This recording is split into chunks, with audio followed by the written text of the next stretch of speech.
23절을 우리 한번 같이 교독하도록 하겠습니다. 18절을 제가 먼저 읽습니다.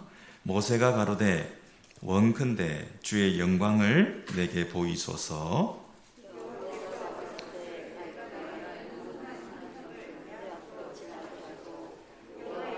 내 앞에서 반포하리라. 나는 은혜를 줄 자에게 은혜를 주고 긍휼히 여길 자에게 긍휼을 베푸느니라. 또 가라사대 내가 내 얼굴을 보지 못하리니 나를 보고 살 자가 없음이니라.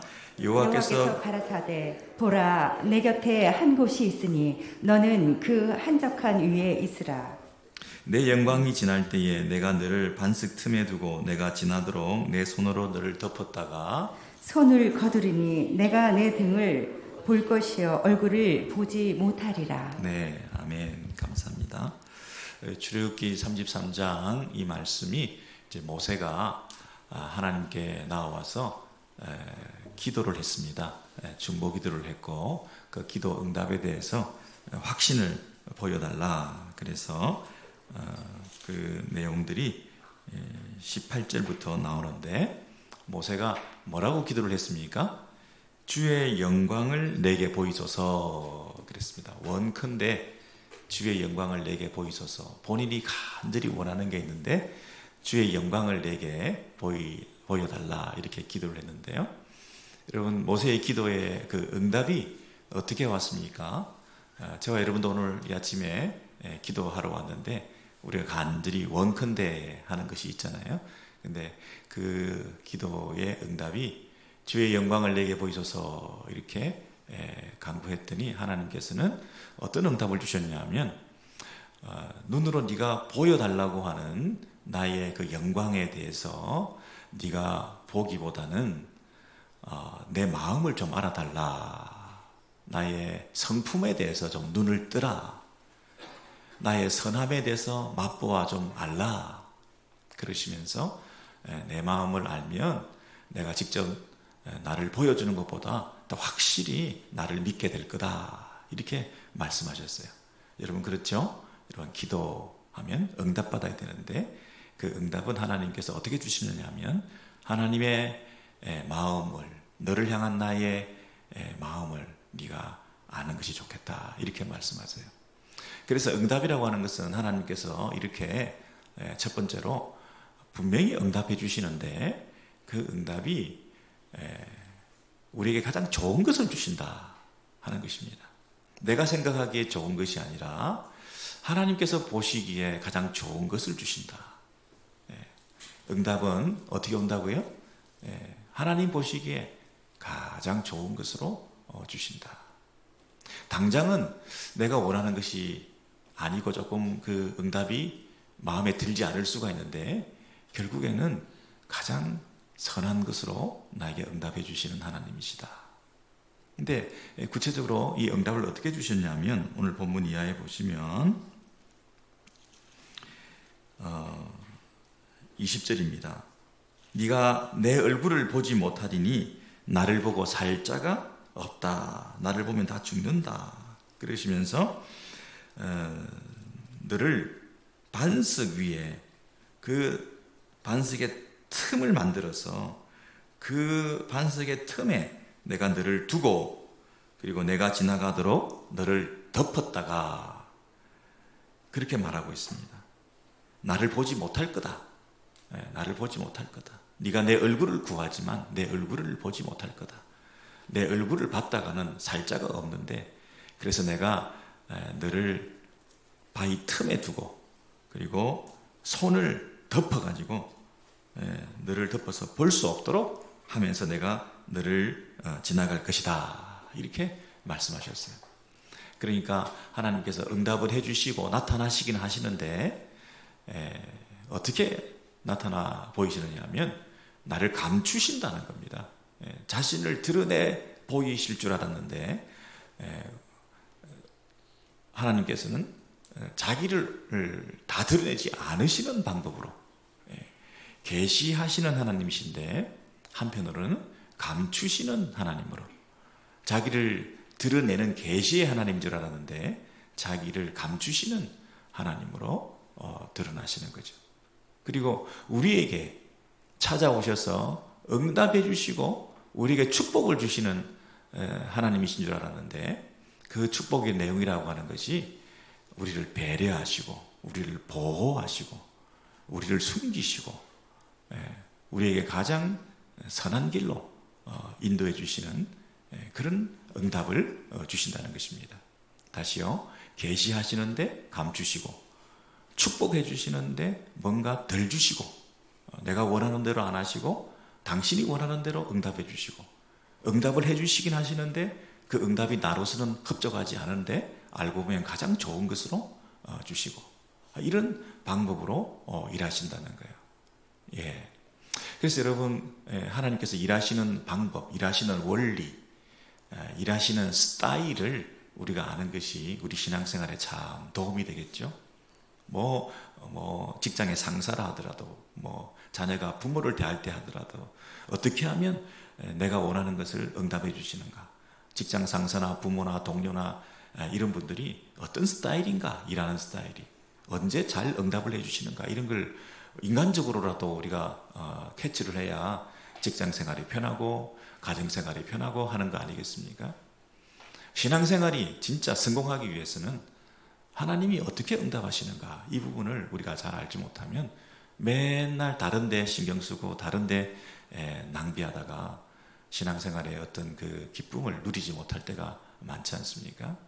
네, 그런 면에서 우리 고린도후서를 한번 가보시겠습니다. 고린도후서 4장 6절을 보시면,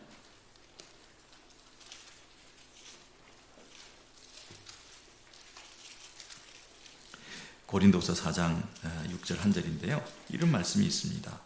어두운 데서 빛이 비치리라 하시던 그 하나님께서, 4장 6절, 어두운 데서 빛이 비치리라 하시던 그 하나님께서 예수 그리스도의 얼굴에 있는 하나님의 영광을 아는 빛을 우리 마음에 비치셨느니라. 여러분, 어두운 데서 빛이 있으리라. 이건 뭡니까? 창조 때, 천지를 창조하실 때 창조주 하나님께서 빛이 있으라 이렇게 말씀하셨다는 거예요. 흑암 가운데서, 흑암과 혼돈 가운데서, 그런 칠흑 같은 혼란의 케이오스 상태에서 코스모스라고는 전혀 없는 그런 인생의 세상에 아무것도 기대할 수 없는 가운데에서 하나님께서 빛이 있으라 하시면서 생명을 이 땅에 주시고 새로운 창조의 기운을 불어넣어 주셨던 것은 무엇으로 말미암아 가능한 것입니까? 말씀으로. 그래서 빛이 있으라, 빛이 비치리라, 그 창조 시에 그렇게 말씀하셨던 그 하나님께서, 관사까지 쓰시면서 그 하나님께서, 바로 그 하나님, 동일하신 그 하나님께서 우리 마음에 그 하나님의 영광을 아는 빛을, 어디에? 예수 그리스도의 얼굴에 있는 그 영광을 아는 빛을 우리의 마음에 비추셨다, 이렇게 말씀하셨어요. 여러분 생각을 해보세요. 창조주 하나님께서 그 창조의 능력을 가지고 우리를 바꾸시고 변화시키고 새롭게 하시려면, 우리를 재창조하시려면, 우리를 구원의 상태로 다시 끌어올리시려면, 우리 죽어가는 영혼을 다시 살리시려면, 우리가 죄로 망해가지고 있는 우리들을 다시 회복시키셔서 우리를 흥하게 하시려면 이 창조주께서 못하시는 게 뭐가 있겠어요? 바로 창조의 능력으로 그 하나님께서 바로 그 자리에서 우리를 전인격적으로 우리의 마음과 생각과 육신과 삶 전체를, 우리 인생을 한 번에 다 바꿔버리실 수가 있는 거 아니겠어요? 창조주 하나님의 능력으로 빛이 있으라 하셔서 이 세상에 천지 창조를 하셨던 그 하나님께서 우리를 완전히 뒤집어 놓지, 한꺼번에 완전히 바꾸어 놓지, 완전히 변화시켜놔서 사람이 완전히 달라지게 만들죠. 다시는 죄도 안 짓게 만들고 다시는 얼씬거리지도 않는 이 하나님의 영광을 제대로 알게 되는 새로운 변화를 체험할 수 있도록 그렇게 완전히 달라진 사람으로 만들어버릴 수 있는 능력을 가지신 그 하나님께서 어떻게 우리에게 나타나시느냐 하면 간접적으로 중보자들을 세워서 그 얼굴빛에 있는 걸 통해서 반사체를 통하여 바로 직접적인 발광체로 쏘지 않고 우리를 완전히 다 뒤집어 놓지 아니하시고 마음에다가 생각을 바꾸셔서 이렇게 인생을 핸들해 나가신다고 하는 이 하나님께서 자신을 계시하는 방법을 좀 봐보세요. 하나님께서 나를 직접 보면 살 자가 없다. 너를 바위 틈에 감추어서 너를 완전히 덮어서 내가 지나가고 그 지나감을 통해서 네가 내 마음을 좀 알고 그래서 네 마음속에서부터 변화가 나타나서 나를 신뢰하는 그런 믿음이 생기게 만들어서 그리고 지적인 작업, 아는 작업, 깨달음의 작업을 통하여 그리스도의 얼굴에 있는 하나님의 영광을 아는 빛을 이 날리지라고 하는 빛을 쏘임을 통해서 The light of the knowledge 이 하나님의 영광을 아는 게 도대체 뭐냐 이 마음에서부터 깨달아지고 알게 되는 지적 능력과 작업이라고 하는 과정은 도대체 왜 필요한 거예요? 그냥 섬광처럼 콱 비춰가지고 완전히 체험적인 그런 변화를 어떤 모멘트를 통해서 그 인생이 뒤집어져 가지고 그때부터는 인생 자체가 죄라고는 을신도 하지 않고 완전히 거룩하게 성결하게 살아갈 수 있는 하나님 백성으로 다 뒤집어 놓으시지 왜 이런 방식으로 그 창조의 능력을 가지신 그 하나님께서 재창조를 하시고 우리 마음에 구원의 빛을 비춰 주실 때는 예수 그리스도의 얼굴에 있는 도대체 예수 그리스도는 또 누구며 구약시대도 중보자 모세를 통해서 그렇게 일해 나가시더니 왜 직접 하지 아니하시고 중보자 모세를 세워가지고 모세의 기도를 들으시고 그 기도에 응답하시는 방법으로 그 백성들을 죽였다 살렸다 마음을 바꿨다 그렇게 하시는 방법으로 하시는 그 이유가 도대체 뭔지 참 희한하게 생각했더니 또 예수를 보내가지고 이 예수를 통해서 그 일을 하신다고 하시니 참 이해할 수 없다. 여러분 하나님이 일하시는 방법과 원리가 그런데 어떻게 하겠습니까? 지금도 저와 여러분이 응답을 통해서 분명한 걸 확실히 붙들기 원하고 눈으로 분명히 볼 수 있고 손으로 분명히 잡힐 수 있고 뭐 내 인생이 완전히 뒤집어질 수 있는 그런 어떤 체험이 필요하고 확실한 거 이게 붙들면 나는 신앙생활 잘할 수 있을 것 같은데 보여주세요. 확실히 알게 해주세요. 완전히 뒤집어지게 해주세요. 이러는 어떤 순간들이 있으면 좋겠는데 뭐 그렇게 했다는 사람들도 많이 있는데 왜 나한테는 이런 게 없나?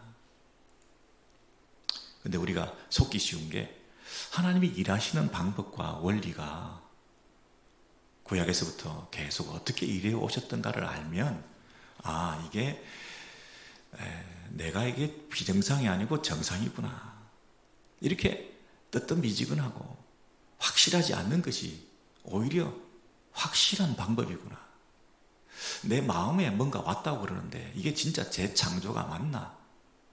이게 진짜 구원받은 거 맞나?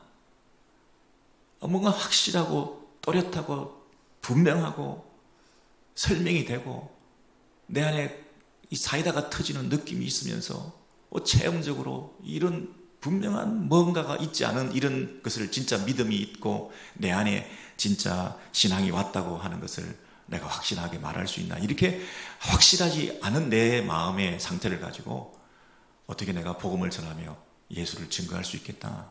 나는 더 확실한 걸 붙들어야 그 예수를 전할 수 있지. 내가 진짜 하나님을 봤나? 하나님 안 본 것 같은데 어떻게 내가 하나님 봤다고 얘기를 하냐? 이게 진짜 믿음 맞나? 확실히 믿음이 아니고 자꾸 의심이 생기는데 이걸 진짜 믿음이라고 할 수 있나? 아니지. 성경에 보니까 하나님이 일하시는 방법이 자기를 감추시면서 자기를 계시하시더라. 그분이 우리에게 가장 확실한 응답으로 주셨다고 하는 게 내가 원하는 것을 주시지 않고 당신이 원하는 방식으로 그 확신을 주시는 그 하나님의 일하심이 있는 것이더라. 바로 이게 그분의 일하시는 방법이다. 의심이 생기는 믿음, 회의하는 믿음, 이게 진짜 믿음이다.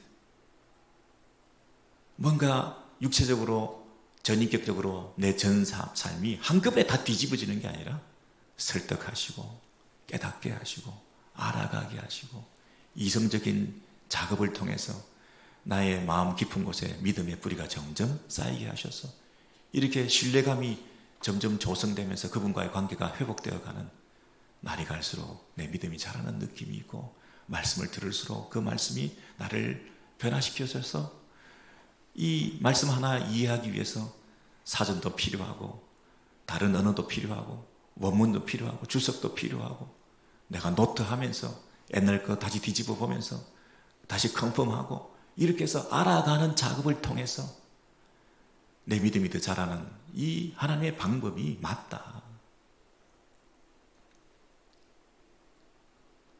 예수 그리스도의 얼굴에 있는 빛을, 여러분 하나님의 영광을 바로 비춰주시는 빛이 아니라 이 땅에 오신 예수, 사람으로 오시고 아주 그 메마른 심지와 같은, 그냥 피어나다가 금방 시들어져 버릴 것 같은 그 보잘것없는 모습으로 오신 어떤 대장으로, 군사로, 용감한 훌륭한 이런 모습으로 오지 않고 아주 초라한 모습으로 오신 그 예수의 인성을 통해서 하나님의 영광을 어떻게 보냐.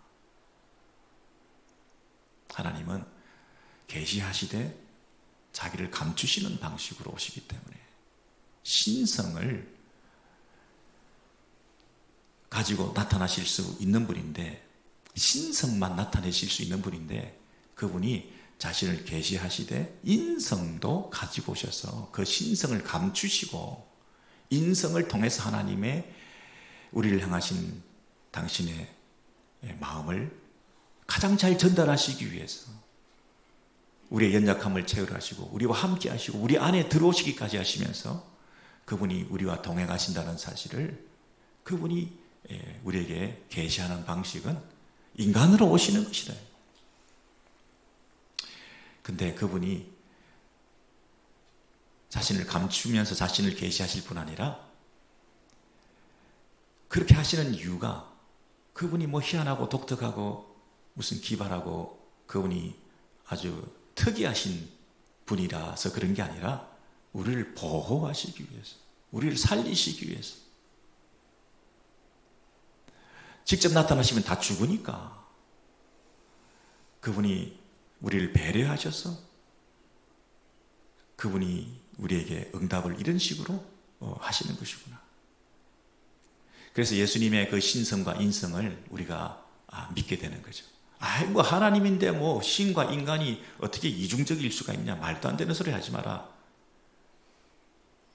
자신을 계시하시되 가장 좋은 방식으로 우리를 배려하시고 우리를 보호하시기 위해서 바위 틈에 우리를 숨기시고 손으로 덮으시면서 자기를 나타내셨던 것처럼 그분이 하나님의 아들이신데 인성과 신성을 동시에 가지신 분으로 오셨다는 거죠.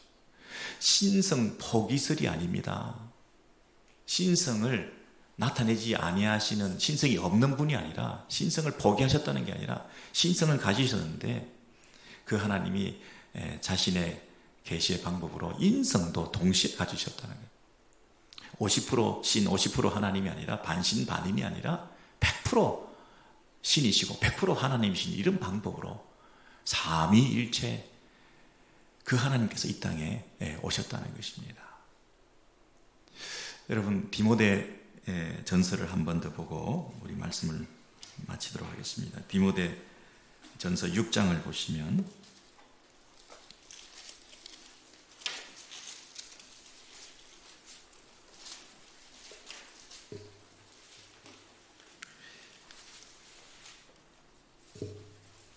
6장 14절부터 342면인가요?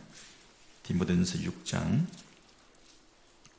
14절부터 16절까지 우리 같이 읽도록 하겠습니다. 큰 소리로 14절부터 16절까지 시작. 우리 주 예수 그리스도 나타나실 때까지 점도 없고 책망받을 것도 없이 이 명령을 지키라. 기약이 이르면 하나님이 그의 나타나심을 보이시리니 하나님은 복되시고 홀로 한 분이신 능하신 자이며 만왕의 왕이시며 만주의 주시요 오직 그에게만 죽지 아니함이 있고 가까이 가지 못할 빛에 거하시고 아무 사람도 보지 못하였고 또 볼 수 없는 자신이 그에게 존귀와 영원한 능력을 돌릴지어다. 아멘. 여러분, 갑자기 디모데에게 편지를 쓰면서 찬양이 나오고 있습니다. 그리고 아멘 하고 이 찬양을 마무리하고 있는데요. 이 갑자기 찬양을 하지 않을 수 없는 게 무슨 다른 일반적인 얘기를 하다가 편지를 쓰다가 하나님에 대한 얘기가 나오면 갑자기 무릎을 꿇고 갑자기 펜을 새로 씻고 글을 쓰면서도 다시 펜을 다시 빨아서 씻을 글을 쓸 정도로 이 하나님의 찬양과 예배가 일어날 수밖에 없는 그런 어떤 그 저자의 마음을 여기서 알 수 있습니다. 하나님께만 영광과 존귀와 찬양을 돌릴지어다. 아멘. 그 하나님이 어떤 분이시냐 하면 16절입니다. 오직 그에게만, 그 하나님에게만 불멸의 죽지 아니함의 영원한 하나님이실 뿐만 아니라 그 하나님이 어떤 하나님이냐면 가까이 가지 못할 빛에 거하시고 그분의 빛 되심은 unapproachable이라는 거예요. 가까이 갈 수 없는 이 빛, 감히 그 가까이 가서는 죽을 수밖에 없는 그 영광의 빛 가운데 거하시는, 그래서 지금까지 아무 사람도 보지 못하였고 또 볼 수도 없는 분이시다, 그렇게 말하죠. 아무도 그 빛 가운데 가까이 갈 수도 없고 간 적도 없고 갈 수도 없고 앞으로도 못 가고, 그리고 그분을 우리가 볼 수도 없는 그분께 존귀와 영광을 돌릴지어다 그랬습니다. 그런데 그 분께서 14절에 보면 우리 주 예수 그리스도 나타나실 때까지 그렇게 말했습니다. 15절에 기약이 이르면 하나님이 그의 나타나심을 보이시리니 그랬습니다. 하나님께서 그의 나타나심을 보이실 때가 언제입니까? 그분이 다시 오실 때에 누가 나타나시는가요? 예수 그리스도가 나타나실 때, 예수 그리스도 그분을 통해서 이 땅에 그분이 나타나실 때, 그때 그 이야기 이르면 그분이 우리에게 자신을 나타내 보이신다는 거예요. 그렇지만 지금은 어떻습니까, 여러분? 그때까지는 볼 수도 없고 본 적도 없고 보이지도 않고 하는 이 하나님의 그 존재 방식에 대해서 찬양과 영광과 경배를 돌릴지어다 그랬습니다. 봐서 감사해서 돌리는 게 아니라 못 봐서 돌리는 감사죠. 그분이 마음대로 접근할 수 있는, 우리가 체험할 수 있는 분이시면 우리가 지금 찬양과 감사와 영광을 돌릴 필요가 없는 거죠. 감히 그곳에 갈 수 없는 분이시니까 그분께 찬양과 영광을 돌리는 거 아니겠습니까? 근데 감사하게도 그분이 계시 방식은 우리에게 감추시면서 자기를 드러내시는 방식으로 이 땅에 예수 그리스도를 이 땅에 보내셔서 그 예수 그리스도를 아는 우리의 마음의 깨달음과 지적인 능력의 새로운 변화를 허락해 주셔서 말씀이 육신이 되어 우리 가운데 오심에 그 인성을 가지신 그분을 통해서 하나님을 알 수 있는 그런 놀라운 은혜를 주셨다는 거죠. 이게 얼마나 큰 은혜인가, 얼마나 큰 은혜인가. 그래서 우리가 봐서 내가 감각해서 믿었으면 내가 봤기 때문에 믿은 거지만 내가 보지도 못하고 그분을 믿게 됐으니 이런 방식의 일하심에 하나님의 원리에 눈을 뜨게 될 때 너무 감격스러운 거죠. 너무 감사한 거죠. 그리고 지나고 보니까 내가 믿는 것이 확실한 거죠. 너무너무 확실한 거죠.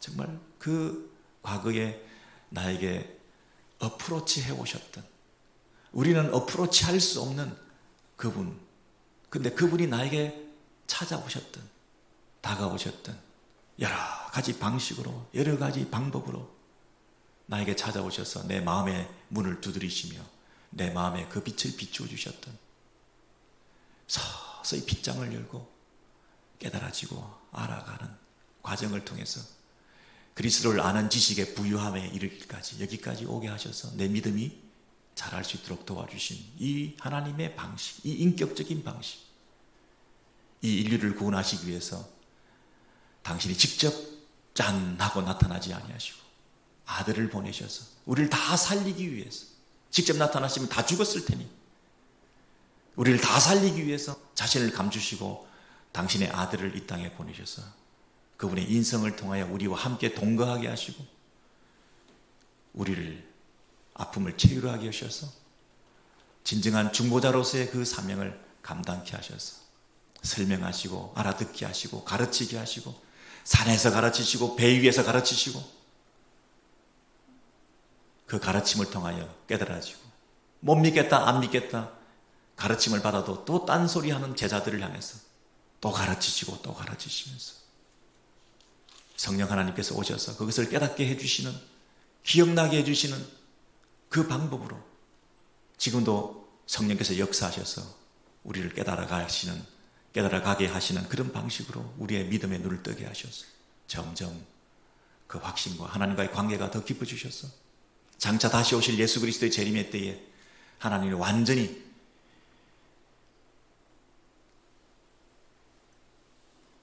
얼굴과 얼굴을 보게 되는 그 영광에 그날을 소망하며 기대하면서 이 땅에서 인내하고 살아갈 수 있도록 이 믿음 버리지 않고 그 영원한 천국의 영생 복락을 누리게 될 그 구원의 기대와 소망 가운데 이 땅에서 모든 아픔을 참아낼 수 있는 이런 하나님의 자녀로 어떤 어려움 속에서도 어떤 환난 속에서도 이 믿음 가지고 살아갈 수 있도록 우리 오늘 빛나는 순 헌신 예배인데요. 우리 빛나는 순 식구들 그 빛에 대해서 다시 한번 생각하게 됩니다. 내 안에 비추인 예수 그리스도의 그 빛을 참 빛이신 그 예수를 우리가 받아들인 줄로 다 믿습니다. 근데요, 이게 마음에 비추어진 빛이기 때문에 서서히 일어나는 나만이 아는 변화의 과정을 거치게 됩니다. 회의하고 의심하는 게 당연합니다. 이게 진짜인가 가짜인가. 여러분 의심할 때 이게 진짜일 수가 있어요. 100% 확신이 안 생길 때 이게 진짜 하나님의 방법에 우리가 접어들었던 것일 수 있어요. 그래서 여러분 이 빛이 여러분 안에 비추어진 것에 대해서 의심하지 마시기 바랍니다. 지금 이 자리에 있는 자체가 벌써 그 빛의 역사가 나타난 거 아니겠습니까? 그리고 그를 아는 빛, 그를 아는 지식의 빛, 그 빛이 비춰지기 위해서 여러분 부지런히 이 계시의 말씀을 연구하셔야 됩니다. 도대체 교회 다니는 사람들이 성경을 안 본다는 게 이해가 안 돼요.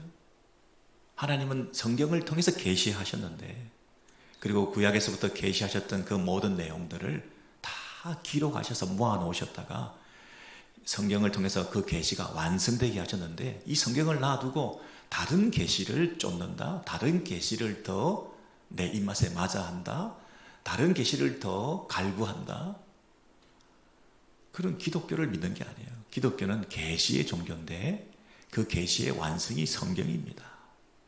옛날에 할아버지 할머니들은 글을 깨우치지 못했을 때 선교사님들이 문맹대치 운동부터 벌여가지고 한글을 깨우치셔서 이 가장 기본적인 교육도 받지 못하셨던 우리 할아버지 할머니들이 성경은 줄줄이 읽으셨잖아요.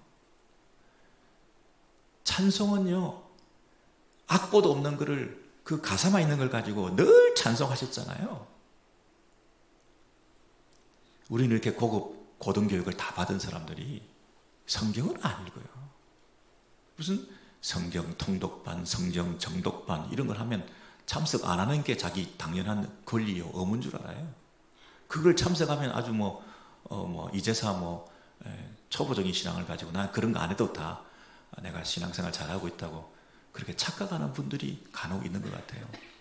그런 엉터리, 그런 검은만 들어서 그런 버릇없고 버르장머리 없고 배은망덕한 건방진 태도로 그런 성경 공부에 대하여서 적극성을 가지지 않는 이런 교만한 마음들은 신앙생활이라고 말할 수 없어요.